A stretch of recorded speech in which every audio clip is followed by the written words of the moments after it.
Subhanaka la ilma lana illa ma 'allamtana innaka antal alimul hakim. Rabbi shrah li sadri wa yassir li amri wahlul 'uqdatam min lisani yafqahu qawli. Amma ba'd. Bapak Ibu sedaya, kita bersyukur kepada Allah atas titipan nikmat dari Allah untuk kita. Sekali lagi kita mohon kepada Allah supados sedaya nikmat saged kita ginakaken kagem mendekatkan diri kita sedaya kepada Allah Subhanahu wa taala, semakin membuat kita bertakwa kepada Allah Subhanahu wa taala. Karena sesungguhnya bersyukur adalah merubah setiap nikmat ingkang Allah titipkan kepada kita menjadi amal soleh sebagai bekal kita menghadap kepada Allah Subhanahu wa taala. Wa tazawwadu fa inna khairaz zadi taqwa. Sesungguhnya sebaik-baik bekal adalah takwa. Wa takuniya ulil albab. Maka bertakwalah wahai orang-orang yang berpikir, tiang-tiang ingkang memikirkan kehidupan ini di setiap detiknya, sehingga bisa menjadi pelajaran untuk mengantarkan kita semakin mengenal Allah Subhanahu wa taala dan bertakwa di atasnya insya Allah. Kemarin insya Allah terakhir sampun membahas tentang tambahan pengayaan hadis, menika hadis nomor 11 di kitab hadis Arba'in al hadisu asir. Hadis nomor 12 menika tentang innallaha thayyibun, bahwa Allah itu adalah zat yang thayyib, kemudian la yaqbalu illa thayyiban, tidaklah Allah menerima kecuali yang juga thayyib. Juga disebutkan bahwa perintah kepada kaum mukminin, muslimin wal muslimat sama dengan apa yang diperintahkan kepada Nabi Muhammad sallallahu alaihi wasallam. Wa innallaha amarul mu'minina, dan sesungguhnya Allah memerintahkan kepada orang-orang mukmin bima amara bihil mursalin, dengan apa-apa yang diperintahkan kepada para nabi. Faqala Allah taala ya ayyuhar rusul kulu min thayyibati wa'malus shaliha. Wahai para nabi, makanlah dari apa yang thayyib, kemudian beramal solehlah. Wa qala ta'ala, Allah juga berfirman ya ayyuhalladzina amanu kulu min thayyibati ma razaqnakum. Wahai orang-orang ingkang beriman, makanlah dari rezeki yang baik yang kami rezekikan kepada kalian. Jadi ini menunjukkan perintah untuk para nabi dan kita sami. Kemudian terakhir dikatakan tentang summa dzakara rajul, kemudian Rasulullah menceritakan tentang seseorang yutilu safaro, yang dia melaksanakan safar, bepergian jauh. Minggu lalu yang dicontohkan jenengan Pak, karena jenengan pas perjalanan jauh. Yutilu safaro asa akbaro, kemudian dia rambutnya awut-awutan, lecek dan berdebu. Kemudian yamuddu yadaihi ila sama, kemudian dia mengangkat kedua tangannya ke langit, ya Rabbi ya Rabbi, dan dia menyebut rububiyahnya Allah, yaitu mengucapkan ya Rabbi ya Rabbi. Ini 4 hal didatangkan oleh orang ini untuk mudah dikabulkan doa. Di menika di perjalanan. Setiap orang yang melakukan perjalanan itu makbul doanya setunggal. Yang nomor 2 orang susah, lecek, susah, niku juga di antara sebab terkabulnya doa. Kemudian yamuddu yadahi ila sama, mengangkat tangannya ke langit, itu juga menjadi penyebab terkabulnya doa. Kemudian dia mengucapkan ya Rabbi ya Rabbi ya Rabbi ya Rabbi, maksudnya adalah menyebutkan rububiyah Allah. Kita sudah pernah belajar maksud rububiyah di mana Allah ingkang menciptakan, memiliki, mengatur, memberikan rezeki. Maka ketika seseorang mengangkat tangannya ya Rabbi ya Rabbi, Allah itu malu kalau enggak mengabulkan doanya. Maka orang ini mendatangkan sebab-sebab dikabulkannya doa. Tetapi Rasul menyebutkan wa mat'amuhu haram, tapi dia makan dari makanan yang haram. Wa masrabuhu haram, minumannya pun haram. Wa malbasuhu haram, apa yang dia pakai haram. Rumahnya dari hasil yang haram, kendaraannya dari hasil yang haram, pakaiannya dari hasil yang haram, kendaraannya dari hasil yang haram. Kemudian wa ghudhiya bil haram, bahkan dia perutnya kenyang karena barang yang haram. Fa'ana yastajabulah, yang demikian ini minta dikabulkan? Tentu saja tidak bisa. Terus hadis ini menunjukkan bahwa Allah hanya menerima yang thayyib. Kemarin kita sudah bahas Maksud thayyib nggih menika thayyib di dalam akidah, thayyib di dalam amal soleh, thayyib di dalam ucapan. Sudah kita bahas. Thayyib di dalam akidah. Allah berfirman di dalam Quran surah Ali Imran ayat 19, nggih, innad dina 'indallahil Islam, nggih. Sesungguhnya agama di sisi Allah hanya Islam. Juga Allah berfirman di dalam Quran surah Ali Imran 85, nggih. Nggih menika wa may yabtaghi ghairil Islam dina, barang siapa yang mencari agama selain Islam maka fala yuqbala min, maka tidak diterima, nggih. Wa huwa fil akhirah minal khasirin, dia termasuk di dalam akhirat nanti termasuk orang-orang yang merugi, nggih, yang ingkang merugi. Sebab napa merugi? Sebab di dunia sudah berupaya berbuat baik, nggih, sedekah, ning karena dede tiang Islam maka merugi. Nggih. Di akhirat semua amalnya akan menjadi habaan mansura, menjadi debu-debu bertebangan. Mboten kagem napa-napa. Nah, ini kita sudah bahas di pertemuan sebelumnya. Bahkan kita juga sudah bahas tentang beberapa amal yang jelas tertulis dalam teks hadis mboten ketampi. Nggih menika di antaranya salatnya orang yang minum khamr. Maka orang yang minum khamr itu salatnya tidak diterima selama 40 hari. Nggih, demikian juga orang yang mendatangi tukang ramal, nggih. Man ata arafan fasa'allaha an syai'in lam yuqbal lahu salatun arba'ina lailatan. Sing sinten kemawon bertanya kepada tukang ramal walaupun tidak percados, maka sholatnya tidak diterima selama 40 malam. Tetap wajib sholat, ning wajibnya boten ning sholatnya boten ketampi. Kemudian juga ada 3 golongan, ingkang sholatnya enggak ditampi, menika salah satun la turfa'u lahum sholatuhum fawqa ru'usim sibron, tiang ingkang sholatnya enggak diangkat oleh Allah fauqu ru'usim sibron, walaupun hanya sejengkal di atas kepalanya. Kasikalingan boten sinten mawon ingkang sembindah nggih menika rajulun ama qauman wa hum lahu karihun, nggih menika tiang ingkang dados imam ning makmume boten seneng amargi buruknya akhlak, nggih, amargi buruknya akhlak. Di antara buruknya akhlak niku nggih nyelekit, misalnya gampang menusuk kalimat-kalimatnya, maka sholatnya enggak diangkat oleh Allah Subhanahu wa taala. Yang kedua, wamra'atun batat wa zawjuha 'alaiha sahitun. Nggih menika tiang estri ingkang sare sementara suaminya dalam kondisi marah. Kemudian yang ketiga, wa akhwani mutasoriman, nggih menika tiang sedulur ning sami bertengkar. Nggih. Kalau kita bertengkar dengan adik kita, paman kita, ibu kita, bapak kita, maka sholatnya tidak diangkat. Hatta yastoliha, ngantos mereka berbaikan. Maka hati-hati, kita kalau punya masalah, Rasulullah sebutkan, la yahillu lil muslim, tidak halal bagi seorang muslim untuk memboikot saudaranya lebih dari 3 hari. Tadinya jenengan nesu banget pol telung dinten kedah pun saling memaafkan, kedah pun rampung, okay. Jadi kalau lewat 3 hari jenengan sholatnya enggak diangkat, subhanallah. Juga disebutkan tentang haji orang yang nafkahnya dari hal yang haram maka tidak diterima hajinya. Ya saya sebutkan. Kemudian termasuk diantaranya adalah sedekah dari barang yang hasil yang haram. La tuqbalu salatun bi ghairi tuhurin, sebagaimana salat boten ketampi umpami panjenengan boten wudu, maka wala shadaqatun min hulul, demikian juga sedekah dari harta yang hulul.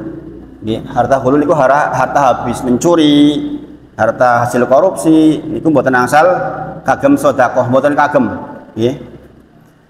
Nah, niki yang sudah bahas kita minggu lalu, saya mengulang seperti ini karena biasanya kalau sesepuan sok lupa, makanya saya ulang-ulang biar tidak lupa.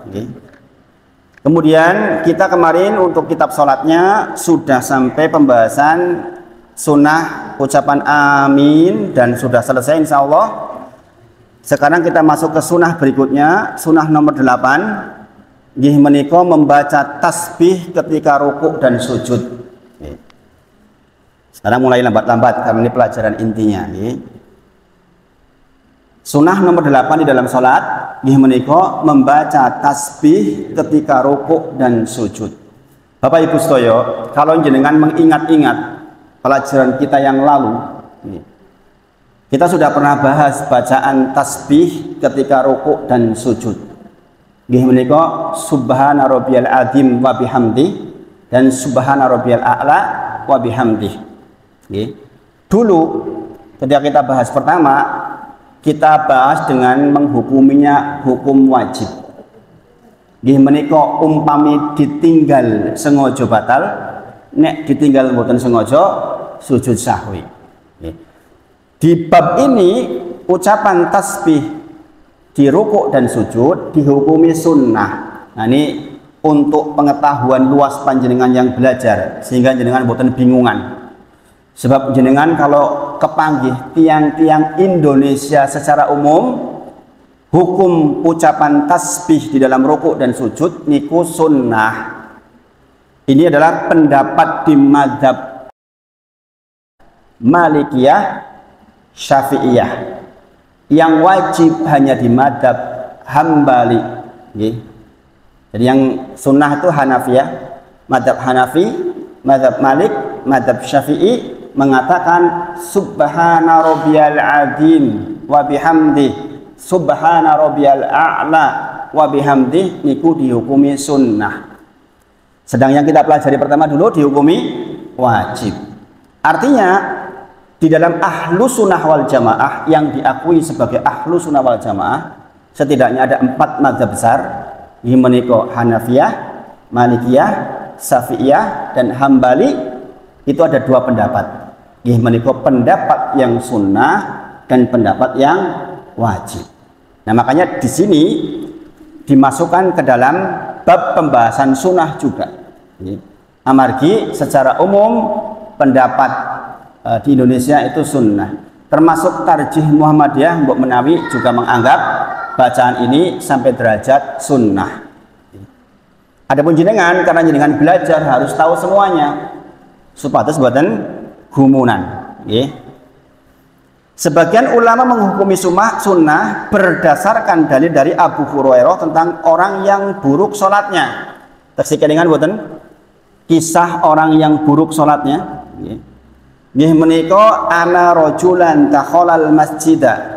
Ada seorang lelaki yang masuk ke masjid wa Rasulullah sallallahu alaihi wasallam jalisan fi nahiyatil masjidi. Sementara Rasulullah sallallahu alaihi wasallam sedang duduk di salah satu pojok masjid, Kemudian fasolla, kemudian laki-laki ini pun salat. Summa jaa ila Nabi sallallahu alaihi wasallam. Setelah salat orang itu datang kepada Nabi Muhammad sallallahu alaihi wasallam. Fasallama alaihi. Kemudian orang itu memberikan salam kepada Nabi Muhammad sallallahu alaihi wasallam. Assalamu alaikum ya Rasulullah. Kemudian faqala lahu Rasulullah sallallahu alaihi wasallam. Kemudian Rasulullah menjawab, wa alaikas salam. Semoga keselamatan untuk engkau. Kemudian Rasulullah lanjutkan irji fasolli fa innaka lam tusolli, kembalilah salat lagi karena sesungguhnya engkau belum salat. Kemudian faroja'a fasolla, kemudian orang itu pun kembali ke tempat salatnya, kemudian salat lagi.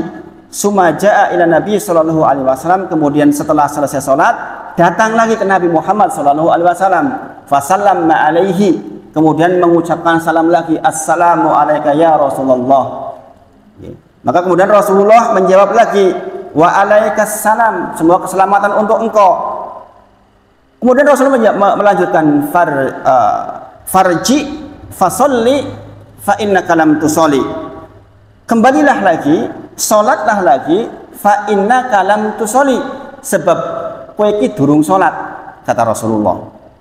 Maka faqala fi salasati, orang itu kemudian berkata setelah 2 kali au fillati ba'daha, atau lebih dari itu, au fillati ba'daha, ketika sudah 2 kali atau 3 kali, orang itu berkata, alimni ya Rasulullah, kalau begitu ajarkan kepada saya ya Rasulullah sholat yang benar. Ini kita udah bahas yang lalu. Kemudian faqala, Rasulullah bersabda, idza kumta ila sholati, umpami panjenengan berdiri pada sholat, maka dikatakan fa asbihil wudu, maka sempurnakan wudumu, tsumastaqbilil qiblata, kemudian engkau berdiri menghadap ke kiblat, fakabbir, kemudian takbiratul ihram. Jadi pertama disuruh berdiri menghadap kiblat, takbiratul ihram. Kita sudah bahas. Berdiri rukun pertama, takbiratul ihram rukun kedua. Kita sudah bahas itu. Summakro bima tayassaro ma'aka minal Qur'an. Kemudian bacalah ayat Al-Quran yang mudah bagimu. Kita sudah bahas dulu, maksudnya adalah Al-Fatihah. Maksudnya Al-Fatihah. Ini rukun berikutnya. Kemudian sumarka hatta tatma'ina roki'ah. Kemudian rukuklah sampai panjenengan benar-benar tumakninah di dalam rukuk. Orang ini tadi disuruh sholat lagi karena nggak dapat ini, yaitu nggak dapat tumakninah. Sholatnya mboten tumakninah. Sing sinten kemawon sholatnya mboten tumakninah, berarti mboten dianggap sholat. Kemudian sumarfa hatta tastawiya qaiman. Kemudian panjenengan iktidalah sampai iktidal sambil berdiri. Sumasjud hatta tatma'ina sajidan, kemudian sujud sampai mendapatkan sujud yang tumakninah. Kemudian sumarfa hatta tatma'ina jalisan, kemudian bangkit dari sujud, juga duduk di antara 2 sujud yang tumakninah.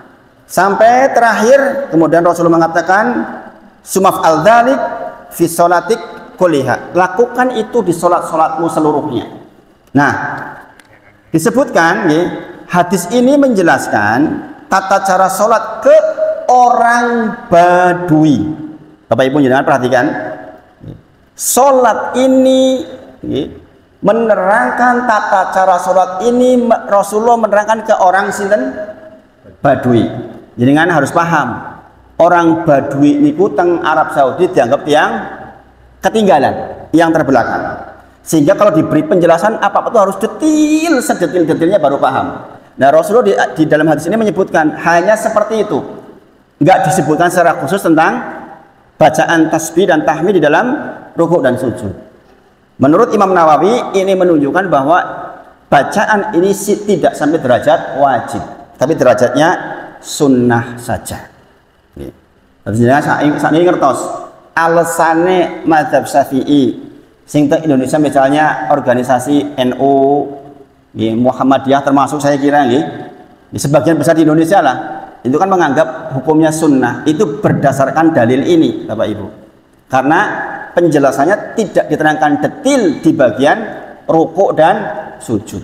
Adapun di mazhab Hambali membagi menjadi wajib juga kita sudah pernah bahas dalilnya dulu.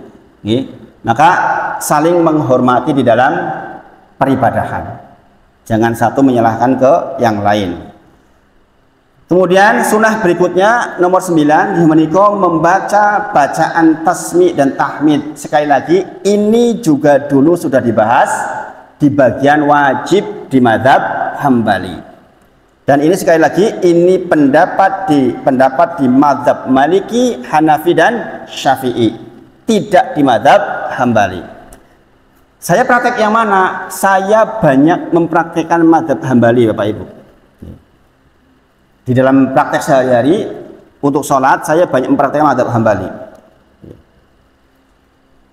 Tetapi saya sangat menghormati tentang seperti ini, makanya saya sampaikan ilmunya semuanya supados jenengan boten bingung. Adapun bacaan tasbih dan tahmid, sami Allahu liman hamidah, Allah mendengar orang-orang yang memujinya. Rabbana walakal hamd, niku dihukumi sunnah di madhab yang 3 berdasarkan hadis dari Abu Hurairah radhiyallahu anhu.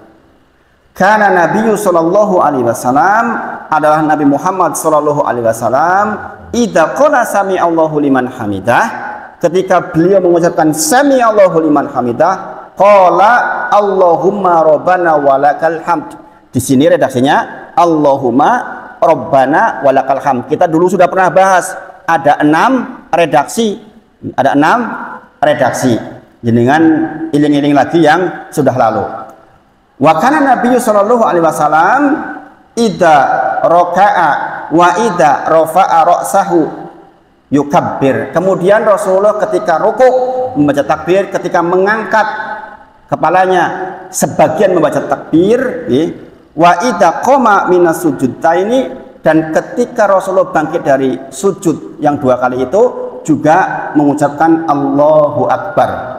Nah, Imam Nawawi menyebut hadis ini sifatnya anjuran, bukan kewajiban.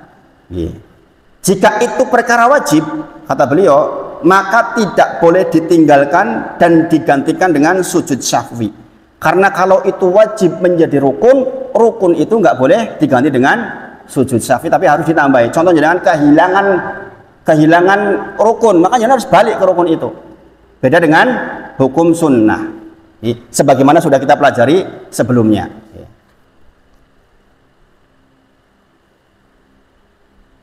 Adapun sekali lagi di madzhab Hambali niki dihukumi wajib. Berarti nek madzhab Hambali nek jenengan lali niku sujud sahwi, tapi nek jenengan sengaja batal.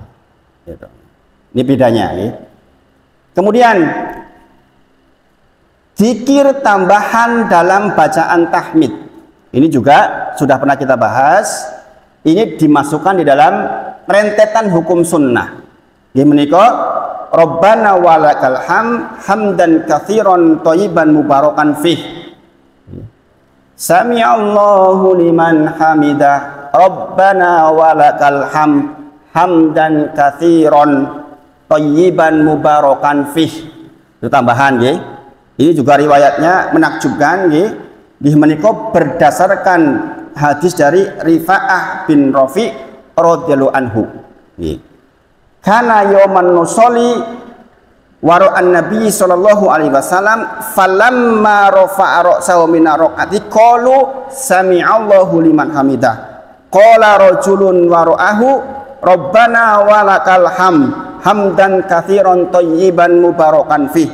Ketika orang-orang sholat bersama Nabi Muhammad sallallahu alaihi wasallam, ketika Rasulullah mengucapkan sami Allahu liman hamidah, ujug-ujug enten tiang teng wingking ngendika Rabbana walakal hamdan katsiran thayyiban mubarakan fih. Maka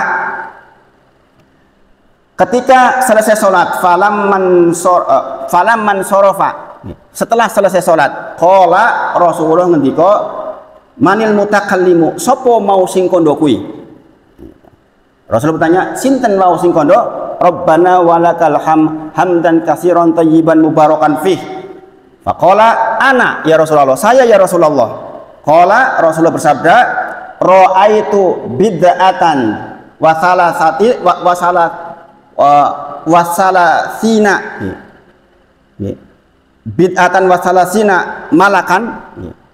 Maka kata Rasulullah, ra'aitu, saya melihat 30 malaikat nih. Aku melihat 30 malaikat yabtadirunaha ayyuhum yaktubuha awwalu, berebut untuk menulis apa yang kau ucapkan. Jadi Rasulullah mengabarkan ra'aitu bid'atan wa salasina malakan.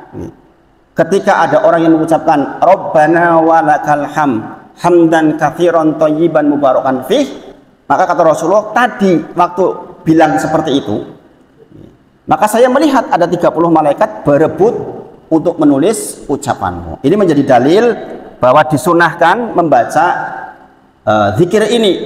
Sekali waktu dengan baca Rabbana walakal hamdan katsiran thayyiban mubarakan fih. Ini salah satu riwayat nih, kita dulu sudah bahas beberapa riwayat, bisa juga dengan riwayat yang lain.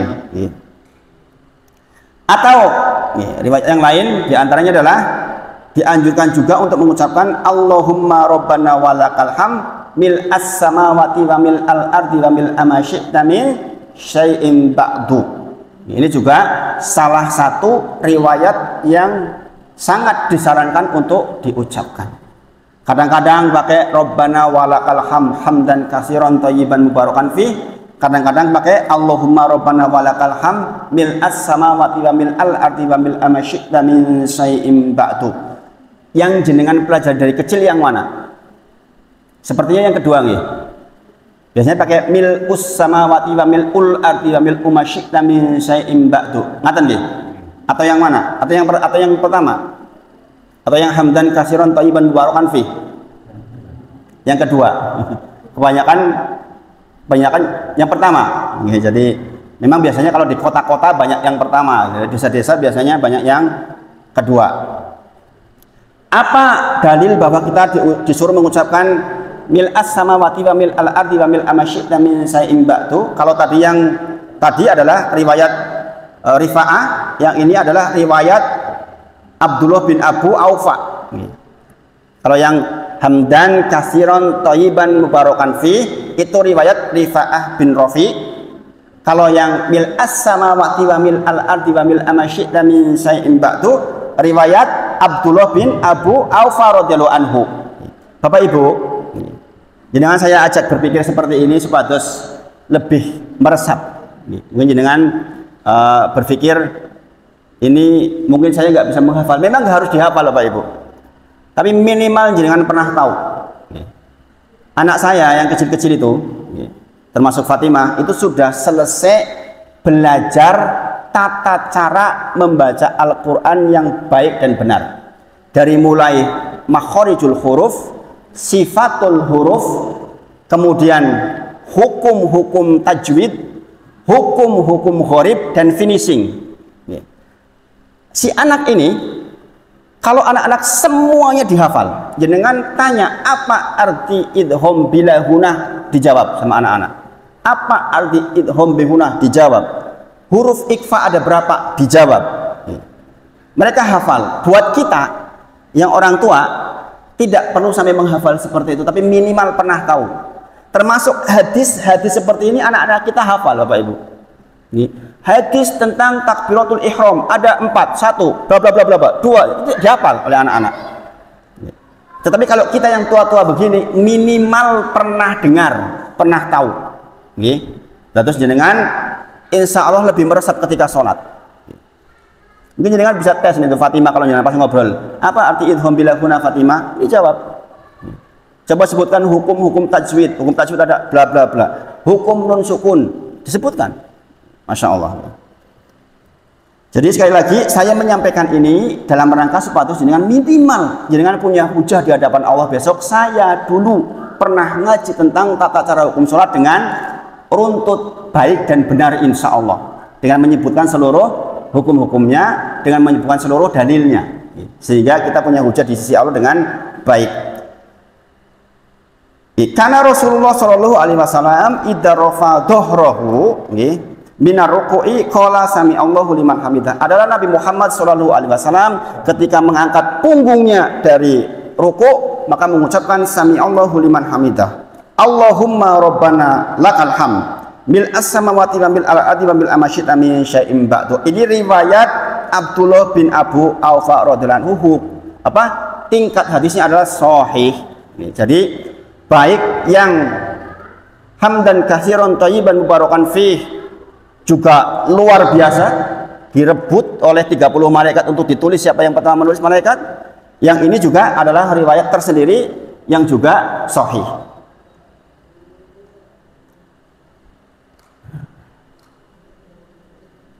Kemudian riwayat yang lain menyebutkan dengan bacaan yang lebih lengkap, sebagaimana dulu sudah pernah saya sampaikan. Mbok menawa jenengan lupa. Saya sering mengulang-ulang seperti ini supaya jenengan itu ingat Bapak Ibu. Karena di tempat lain, kalau sesepuan biasanya kalau dites betul pelajaran yang lalu itu lali tenan. Mesti liwat, gitu. Diulang-ulang tetap lali. Nah itu makanya pentingnya kita belajar berulang kali. Karena Rasulullah Shallallahu Alaihi Wasallam idza rafa ra'sahu minar ruku'i qala. Adapun Nabi Muhammad Shallallahu Alaihi Wasallam ketika bangkit dari ruku bersabda, ya, berkata, Rabbana lakal hamd mil as-samawati wa mil al-ardi wa mil ma syi'ta min syai'in ba'du. Ini jenengan hafal mboten? Yang redaksi kedua sami hafal mboten? Hafal mboten, Pak? Yang mil as-samawati wa mil al-ardi wa mil ma syi'ta min syai'in ba'du pun dihafal dereng? Dereng. Berarti jenengan pakai yang mana? Rabbana walakal hamd tok. Niku tok. Nah, ini pun dapat informasi, maka tambahan seperti itu penting ibu-ibu nggih. Mungkin di rumah dihafal. Nek sak niki ngapal kan rada angel. Didres nggih. Niku nek jenengan gadah putra disuruh mencari di internet bacaan atau nanti dibagi ke Pak Andri saged insyaallah. Pak Andri yang mencarikan dibagi ke grup kan saged. Niku nek saged diamalkan nggih. Kemudian Rasulullah menyebut dalam satu riwayat wamil amasyita min syai'in ba'du ahlas sana'i wal majdi ahaqqu maqalal abdu wa qulna laka abdun. Itu tambahannya begitu. Kemudian Allahumma lamani alima a'taita wa la mu'tiya lima mana'ta wa la yanfa'u dzal jaddi minkal jaddu. Nah, Bapak Ibu, ini redaksi yang sebenarnya kalau dihafal cepat. Dan maknanya dulu sudah pernah saya bahas betapa dahsyatnya ucapan Allahumma la mani'a lima a'taita wa la mu'tiya lima mana'ta wa la yanfa'u dzal jaddi minkal jaddu. Jadi kan sudah sepuh kesibukannya menghafal seperti ini Bapak Ibu nggih. Saged insyaallah nggih. Ibu-ibu biasanya ibu-ibu rajin. Jadi hari-hari di rumah nggih, jenengan maos yang seperti ini dihafal. Disetorkan kali cucu. Le aku arep setoran iki beberapa kata, misalnya dino iki ngapal Allahumma la mani'a. Yes. Sok tambahin meneh lima a'taita. Terus niku nggih. Maka nanti jenengan tahu-tahu rong minggu pun hafal. Nek mboten diniati nggih mboten hafal-hafal. Padahal ini sunnah dari Nabi Muhammad sallallahu alaihi wasallam. Nah, itu sunnah yang ke-9. Yang berikutnya sunnah yang nomor 10 menika membaca tasbih lebih dari 3 kali. Asalnya Bapak Ibu jenengan maos subhana rabbiyal azim sepisan. Niku sebenarnya sudah sah salatnya. Adapun di luar 1 2 3 5 7 9 atau seterusnya yang ganjil maka disifati sunnah. Adapun dalil yang menunjukkan ini adalah hadis dari Abdullah bin Mas'ud radhiyallahu anhu bahwa Nabi bersabda, "Ana Rasulullah sallallahu alaihi wasallam," adapun Nabi Muhammad sallallahu alaihi wasallam qala nggih, "Idza raka'a ahadukum faqala subhana rabbiyal azim salasama rotin." Adapun panjenengan ketika rukuk bacalah subhana rabbiyal azim salasa marrotin 3 kali. Dikatakan faqad tamma, yang begitu faqad tamma sungguh sudah tamma itu sempurna. Sing sinten kemawon maos di dalam rukuk dan sujudnya di dalam rukuknya subhana rabbiyal azim salasa marrotin 3 kali faqad tamma kata Rasulullah, niku yang sempurna. Kemudian dikatakan wadalik adanahu. Adapun kalau jenengan mengucapkan satu saja cukup. Misalnya jenengan cepet salate gek nang dalan. Jenengan mengucapkan subhana rabbiyal azim, sami Allahu liman hamidah. Niku pun dianggap sah. Jadi semua syariat ini bermanfaat untuk keadaan-keadaan tertentu Bapak Ibu. Seperti saya kemarin perjalanan ke Cilacap hari Jumat.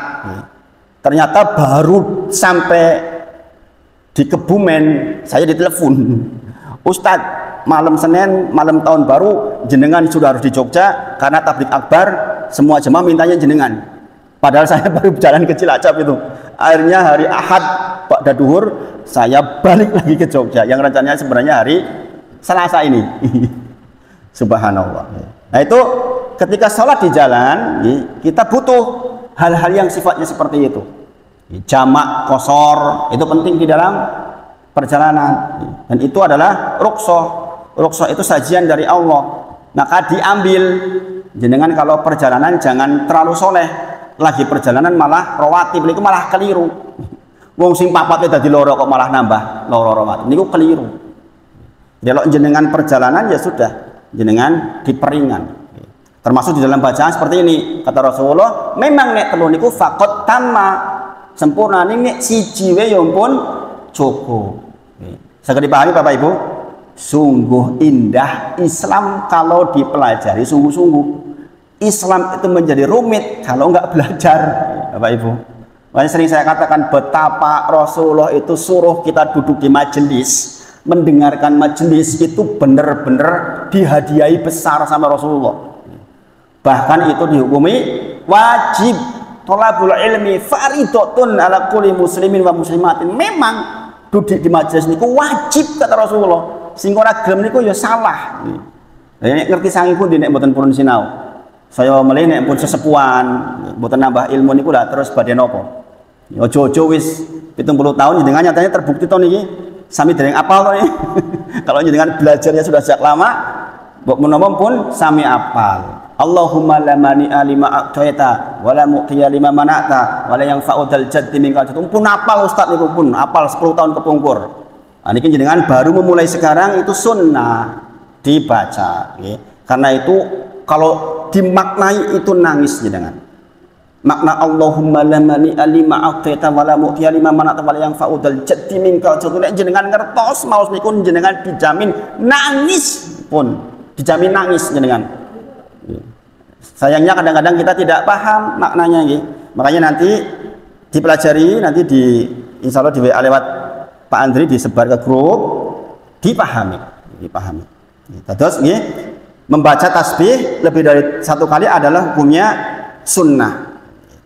Demikian juga di dalam sujud, membaca subhana rabbiyal a'la salasa marratin 3 kali, faqad tamma sujuduhu, sudah sempurna sujudnya. Fadalik adnahu. Adapun kalau jenengan baca cuma 1 kali juga maka dikatakan cukup untuk memenuhi syarat sahnya sholat. Berikutnya, sunnah berikutnya nih nomor 11 nih, masih banyak pelajaran sholat kita nih. Ini baru belajar tentang sunnah. Nih menika doa pada saat tasyahud akhir.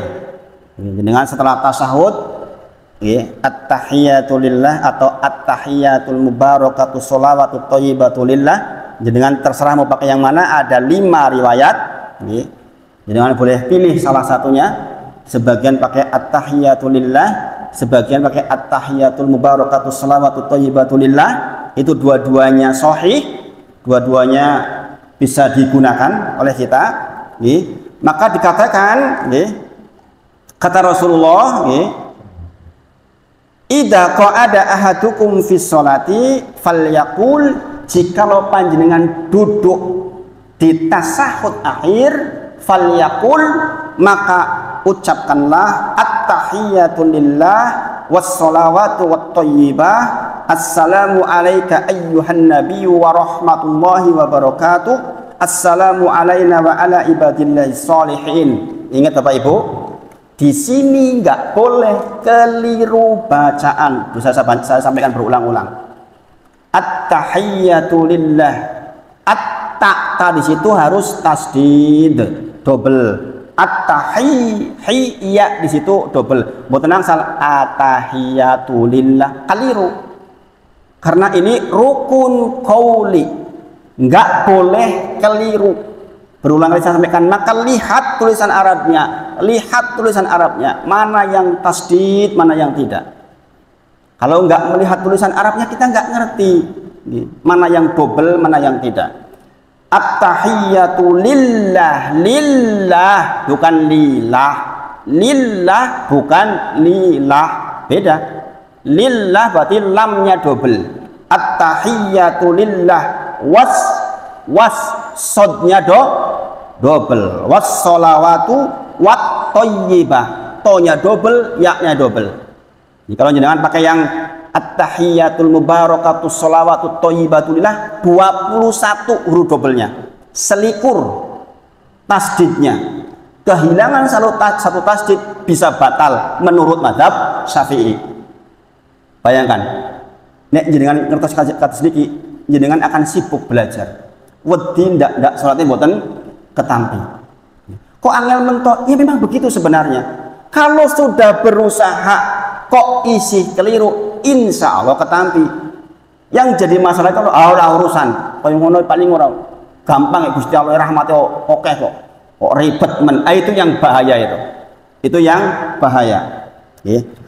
Maka kemudian dikatakan nggih, faida qalaha asobat seokula abadilah solihin fis sama'i wal ard. Kalau diucapkan ucapan tadi ini, gimana kok assalamu alaina wa ala ibadillahi solihin, artinya apa? Semoga keselamatan terlimpahkan kepada kita dan hamba-hamba Allah yang soleh. Maka ini doa untuk seluruh orang yang soleh. Itulah mengapa jenengan berdoa setelah wudhu juga minta jadi orang soleh. Karena kalau jenengan terkategorikan orang soleh, masuk doa ini assalamu alaina wa ala ibadillahi solihin. Semoga keselamatan terlimpahkan kepada kita semua hamba-hamba Allah yang soleh. Berarti setiap orang yang sholat di seluruh dunia, kalau jenengan terkategorikan orang yang soleh, masuk di dalam doa ini. Ini perkataan dari Nabi Muhammad SAW. Faida qolaha, jika diucapkan ucapan assalamu alaina, berarti nahnu, kita semua, asobat kulla abdilah, maka mengenai seluruhnya kulla abdilah, seluruh hamba Allah solihin yang soleh fis sama'i wal ard, di langit dan di bumi, kena semua dengan doa itu. Makanya Bapak Ibu, secara tabi'i kalau kita berusaha berbuat baik, itu insya Allah kita tuh selamat hidup di dunia dan di akhirat insya Allah, karena mendapat doa semua orang ya. Kemudian asyhadu alla ilaha illallah wa asyhadu anna muhammadan abduhu wa rasuluh. Nah ini dalilnya mengapa kita disuruh berdoa setelah tasyahud. Rasulullah menyebutkan summa yatakhayyaru minal mas'alati masya'a, kemudian hendaknya dia memilih untuk berdoa apa saja yang dia inginkan. Ini Rasulullah yang perintahkan. Sak sampune jenengan maos asyhadu alla ilaha illallah wa asyhadu anna muhammadan abduhu wa rasuluh dan seterusnya sampai innaka hamidum majid, maka kemudian diperintahkan summa yatakhayyaru minal mas'alati masya'a, maka kemudian hendaknya dia memilih untuk berdoa apa saja yang dia inginkan. Dalam riwayat lain dikatakan summa yatakhayyaru minad du'a ajabahu ilaihi fayad'u, kemudian hendaknya memilih doa yang dia ingin dikabulkan doanya itu. Ya Allah, kula nyuwun panjenengan anak yang soleh, misalnya dalam bahasa Arab, Rabbi habli minas solihin, misalnya Allahumma a'idi ala dzikrika wa syukrika wa husni ibadatik. Sebagian ulama membolehkan dalam bahasa Indonesia tetapi tidak diucapkan. Jangan punya hajat sak derenge salam nyuwun teng mriku sujud yang lama, silahkan minta yang banyak, atau sebelum, mohon maaf, ketika tahiyat akhir maksudnya. Jadi sujud dengan berdoa, menjelang salam, ketika tasyahud akhir dengan berdoa. Ini perintah dari Nabi Muhammad SAW. Hendaknya dia memilih doa yang penting yang ingin dikabul. Fayad'u, kata Rasulullah, berdoalah. Ini perintah Nabi Muhammad SAW. Jadi di antara waktu makbul doa di dalam sholat sebelum salam. Nah, adakah redaksi doa yang dipandu oleh Rasulullah? Banyak. Di antaranya adalah Allahumma a'ini ala dzikrika wa syukrika wa husni ibadatik. Allahumma a'ini, ya Allah saya mohon kepada Engkau, jadikan aku, ya Allahumma a'ini ala dzikrika, untuk terus mengingatmu, wa syukrika, dan agar saya menjadi orang yang bisa bersyukur kepadamu, wa husni ibadatik, dan ya Allah perbaiki ibadahku, wa husni ibadatik. Jadi Rasulullah katakan kepada seorang sahabat, jangan kau tinggalkan doa ini sebelum salam. Allahumma a'ini ala dzikrika wa syukrika wa husni ibadatik. Ibu-ibu pun sami praktek dereng niki. Nanti dipraktekkan nanti insya Allah saya sampaikan ke Pak Andri redaksinya untuk diamalkan. Nah ini yang disampaikan malam hari ini insya Allah sudah sampai sunnah nomor 11. Mudah-mudahan segera diamalkan. Dengan nanti belajar ulang, insya Allah videonya nanti saya share, insya Allah mudah-mudahan bermanfaat. Tadi di bawah video saya tulis redaksinya, bacaan-bacaannya insya Allah. Mudah-mudahan bermanfaat. Kita tutup dengan kafaratul majelis. Subhanakallahumma wa bihamdika asyhadu alla ilaha illa anta astaghfiruka wa atubu ilaik wa akhiru da'wana alhamdulillahirabbil alamin. Assalamualaikum warahmatullahi wabarakatuh.